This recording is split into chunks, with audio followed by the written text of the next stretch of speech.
Hello, I'm Morgan, and today I wanted to talk to you about the books that I read in August. So in August, I participated in the News Readathon, and I managed to read 15 books during that month. I actually wanted to read more to be able to get all the n.e.w.t.s that I needed to become in an hour with a side business of metal charming, but I did manage that. But as I said, I still managed to read 15 books, so I do not consider that a fail. So let me tell you about them. As usual, I'm going to go from the worst book I read to my favorite book of the month. So the worst book I read in the month of August is The Universal Donor by Craig Nova. This is probably one of the worst books I have ever read, and I won't be talking about it too much because I did film my reaction to this one in a kind of vlog style video that will be out in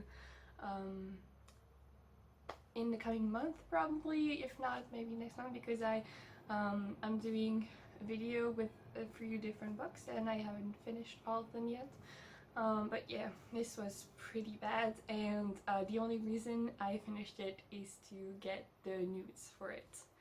The second book I want to talk about is Carrie by Stephen King. This one I read in ebook format on my new e-reader that I bought in August, and I was pretty disappointed by it, unfortunately. I have read a few books by Stephen King before, and they're usually hit or miss, but I was starting to think that his older works were more my thing, and the last books he read, he has written not so much, but lately it's been kind of wrong. The last book I did enjoy by him was 22/11/63, which is a recent enough release. I mean, it's not for like the last 5 years, but not too old. But Carrie is one of the first ones that he bought. You'll probably know the story about this girl who starts having powers, can move things, and she... Well, I'm not going to say the end, but basically there's a movie as well that you can watch, which I really do want to watch, because I love horror movies. But the book was quite disappointed. It's just, like a lot of Stephen King's books, they feel like they're already scenarios, you know, and not actually books. So there's not much development of characters, and plot is just, it's really short and there's not much happening. I didn't hate the book, but yeah, I was disappointed by it.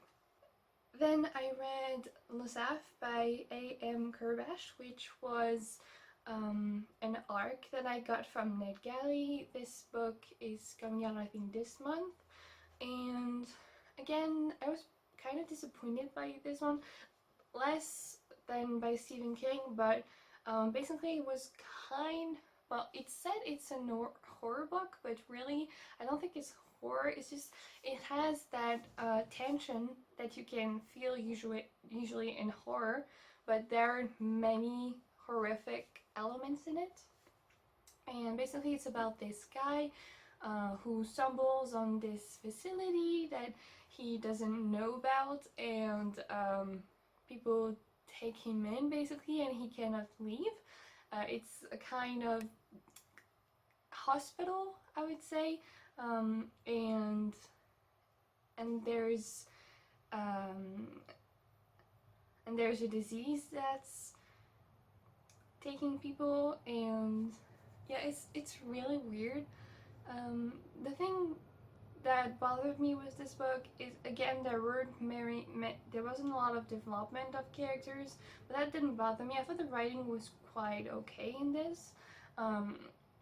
What I really liked was answers in this, because the ending was so open. Like, there was a lot of exposition, and then the ending was just so abrupt. I actually saw the author talk on Goodreads, and she said that she had read a lot of the reviews on her book, and that most everyone said that it really needed more of answers, and so she said that she would actually make a sequel because she heard everyone, um, but that she was confident in how many things she did say in this book, and where it ended, and I was like, but there are so many things that are left open, then maybe really this book should have had more things, but whatever. It was quite an okay book. I didn't hate it, but yeah, not the best again. Um, then a book that I've had on my TBR for quite a while, since like December 2017. I got it for myself on Christmas, and that was The End We Start From by Megan Hunter. This book, again, was okay. It's about this woman who has a kid, and basically there are floods happening all over the world at that time, and it's about her trying to take care of her kid in that environment, and how she gets separated from her husband and that kind of thing.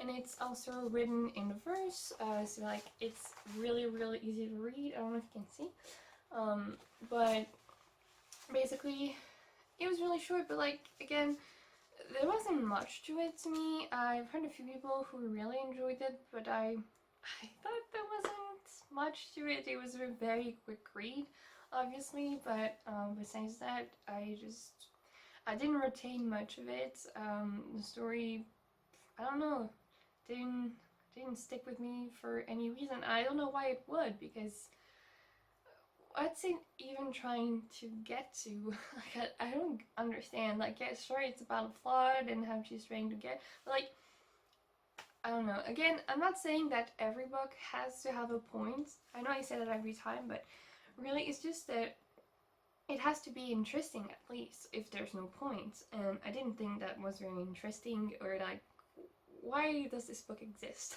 I just don't understand. Like, it wasn't bad, but then I read another arc that I got from Nagali, and that is The Danger Dance. I don't remember the author, but I will put the cover as always, so you can see, and everything will be in the description box as always. This is basically a space opera, so it happens on a spaceship, and it's about these characters that are from many different species, and again, I didn't hate this book, but for one, I didn't expect for it to have that many gay sex scenes and pretty crude ones. Not that I hated that, but again, I didn't expect it, and it was pretty graphic. But besides that, I just think the pacing again was a bit off, because there wasn't much happening, and then everything happened all at once towards the end, and it's just, I don't know, it doesn't really make sense. And again, there's actually a sequel for this one, but if you can put enough in one book, I don't understand why I would go and read the sequel. That just doesn't make any sense, and yeah. But I did like the characters in this one. They were really cool, and it having different species. I always like that in science fiction, when there's a world with many different species and particularities about them. That was really cool, but other than that, again, not great.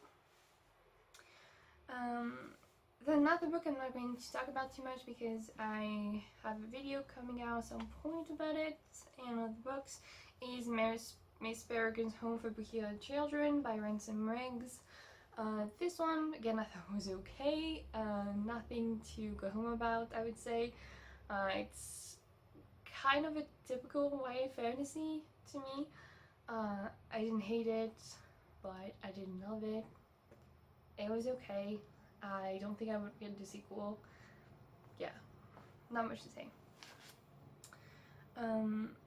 The another book I want to talk about is the second book in the L'Arabe du Futur series.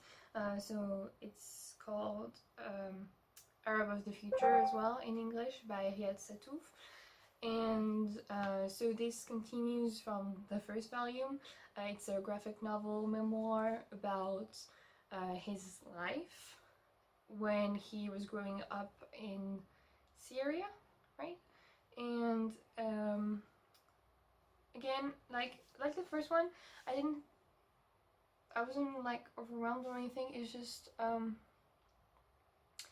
the thing is, I've read a non-fiction book last month, I think it was, or like 2 months ago, about the war in Syria, and so I already know so much about that country, like not like that much, but I had so many information in this that now that I read this series, I'm not learning that much, and I'm not that interested. I just wish for way more information.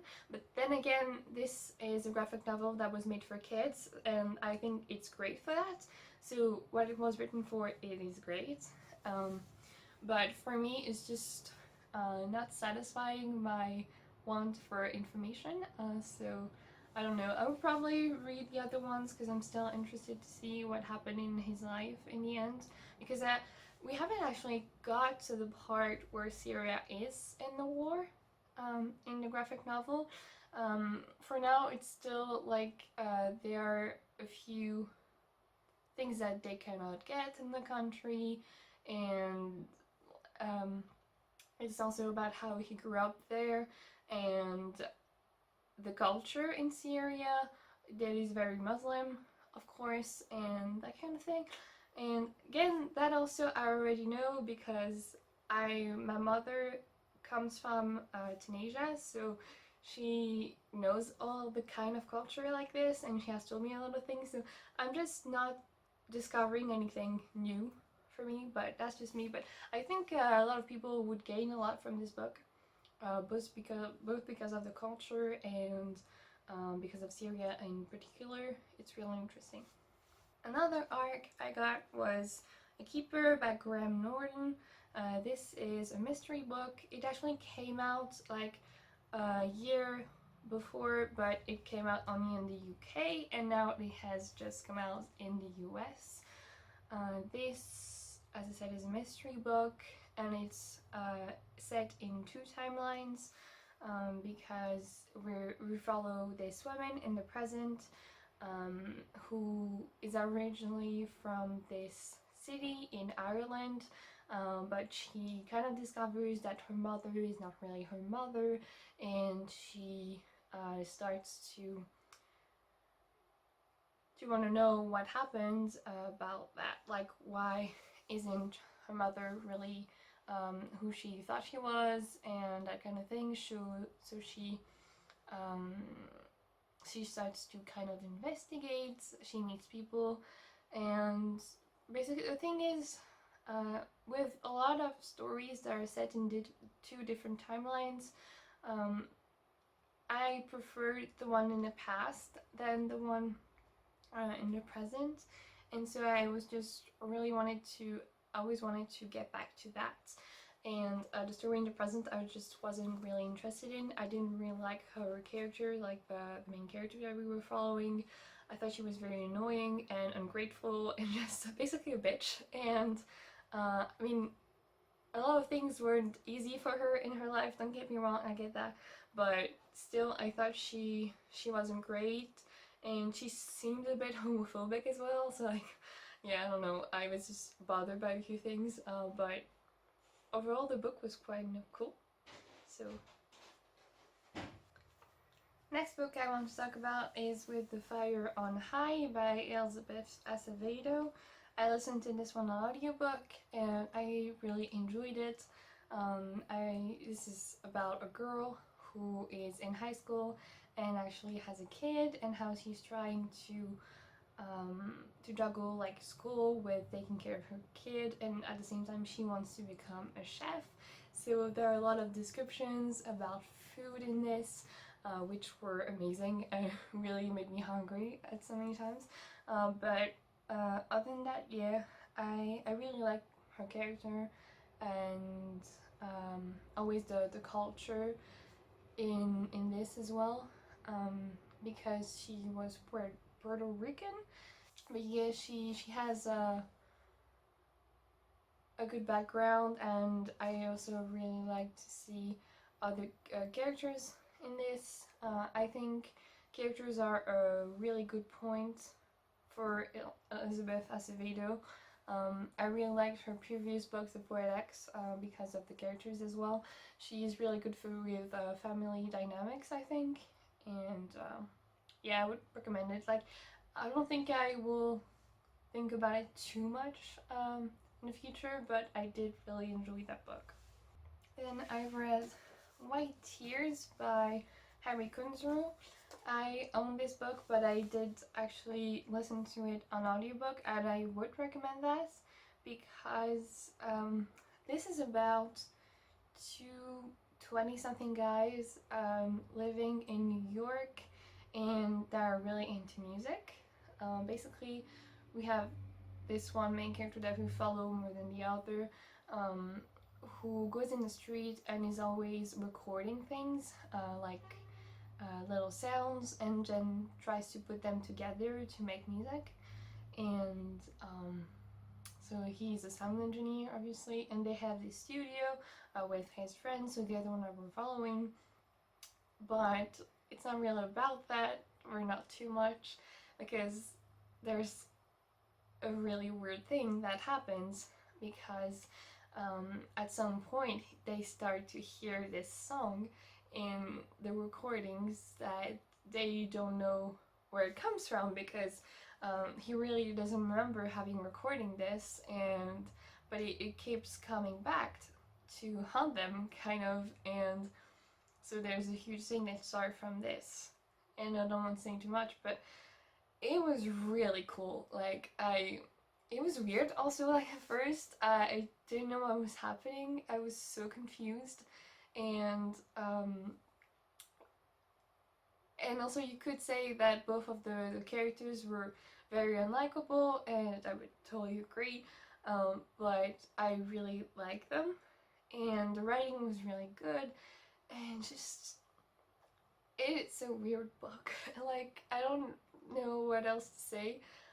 It's a little like Glamorama by Bret Easton Ellis that I read in the beginning of the year. It's like, for most of the book you do not know what's happening. There's a lot of name dropping of like artists and records, but other than that it's about, yeah, this mystery. And yeah, it's just, it's crazy. You should if you like weird things like I do, like, I'm sure you would like this. So yeah. Then another book that I quite enjoyed and read in August is The Time Machine by H.G. Wells.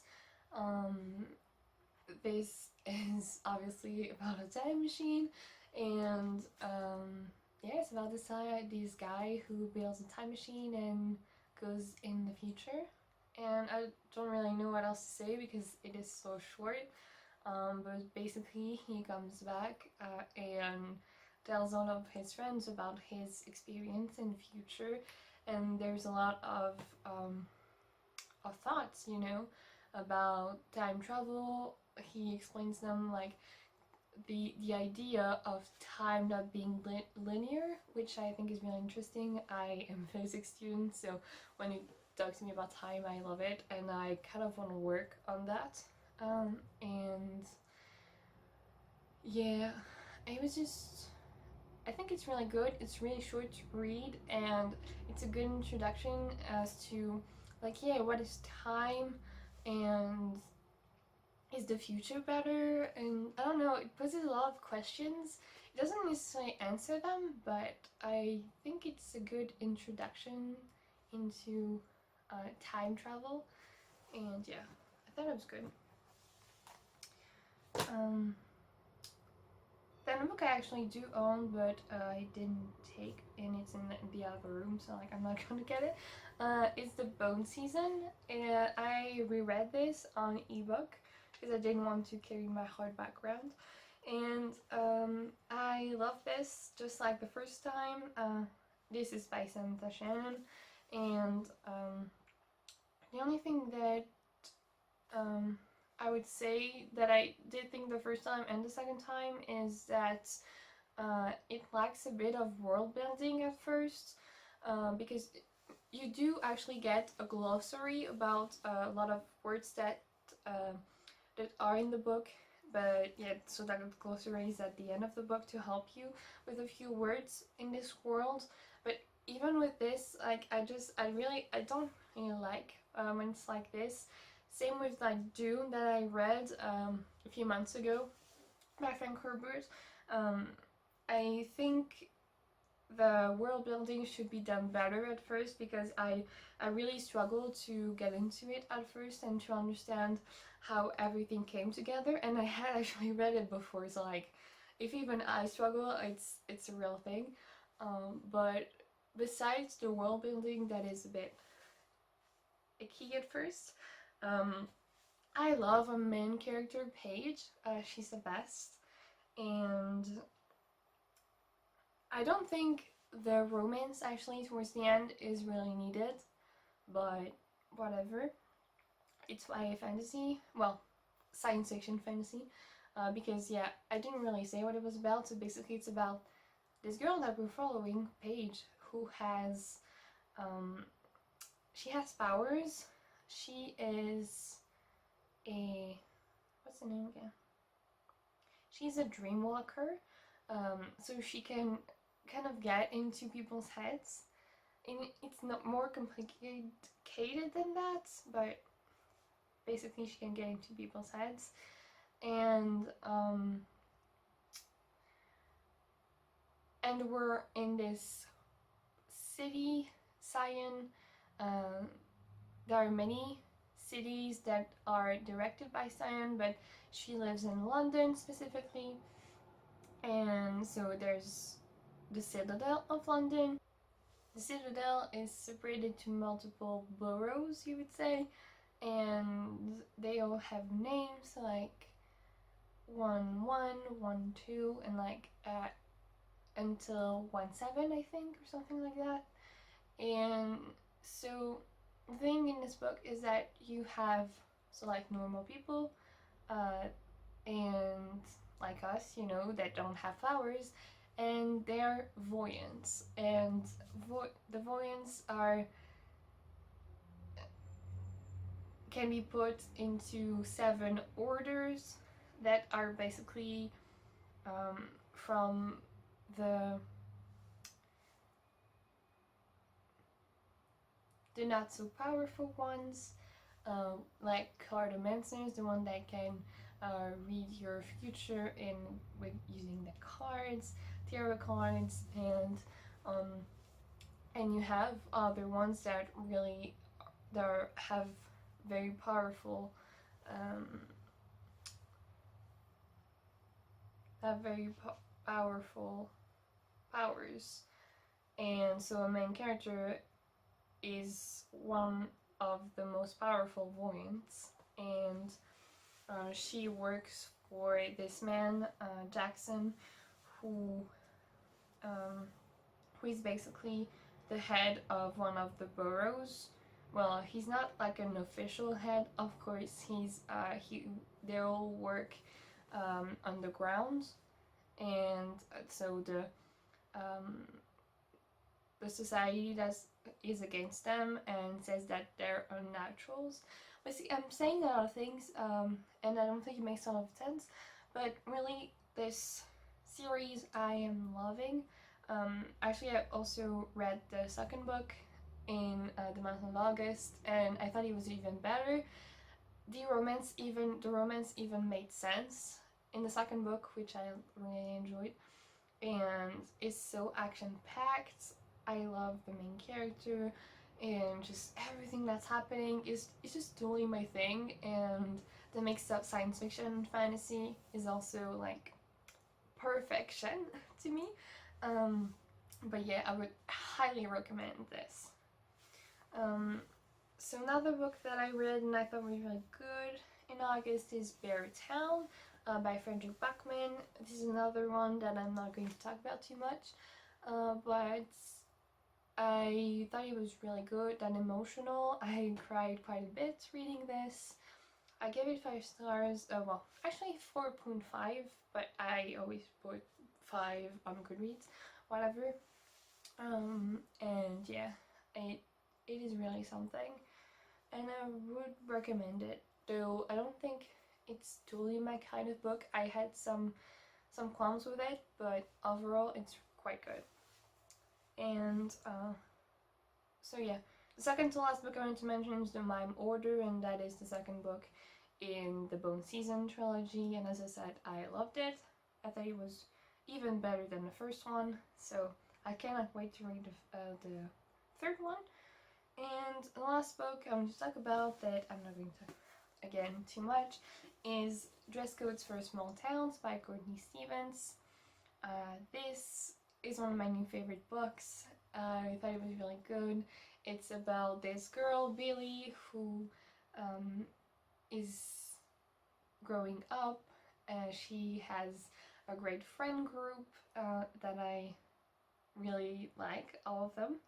And she's trying to discover her sexuality in this, and I really enjoyed the bisexual representation, which is really rare, and other than that, I don't know, like the small town feel and just everything. This book was really exactly my thing, and I loved reading this. So if you like the kind of contemporary that I like, I think you would like this. But anyway, that's all for me. Thank you for watching. Please tell me if you've read any of these books, or what you read in August, as I would love to know. And yeah, like and subscribe if you want to, and I hope to see you soon in another video. Goodbye! Dream I know, deep up my feelings feel